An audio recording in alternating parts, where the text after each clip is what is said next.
Welcome back to my channel. आज आपण बनवूया रव्याचा उत्तप्पा। त्यासाठी आपण साहित्य घेऊया। 1 कप रवा, त्यात बेकिंग सोडा चिमूटभर, काळी मिरी पावडर 1 टेबलस्पून, स्वादानुसार मीठ टाकायचं। त्यात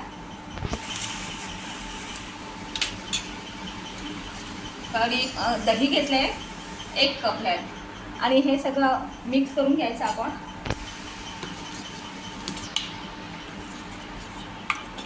हे मी काल बनवून ठेवलेलं, 2-3 दिवस चांगलं राहतं। तुम्ही जेव्हा पाहिजे तेव्हा तुम्ही करू शकता असं। आता उत्तप्पा बनवण्यासाठी आपण 1 कांदा बारीक चिरून घेतला आहे, गाजर घेतलं आहे, 1 टॅमॅटो, कोथिंबीर घेतले, शिमला मिरची घेतले, कॉर्नचे दाणे घेतले। हे फोडणीसाठी 1 चमचा तेल टाकले आपण, अर्धा चमचा मोहरी टाकले, जिरं टाकायचं, हिरवी मिरची अर्धी घेतले, कढीपत्ता आपल्या इथं हिरवा असेल तर किंवा अगोदरचा असेल तरी चालेल। ही फोडणी आपण त्यात ओतायची।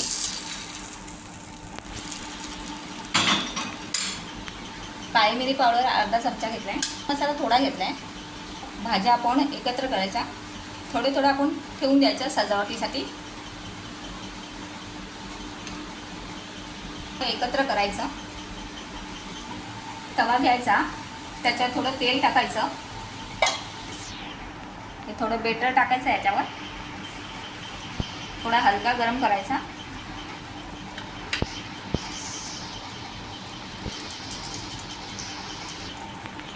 असं व्हेजिटेबल टाकायचे। 1 मिनिटासाठी आपण झाकण ठेवूया याच्यावर, झाकण उघडायचं, थोडं ऑइल असं वरून टाकायचं, थोडं प्रेस करायचं।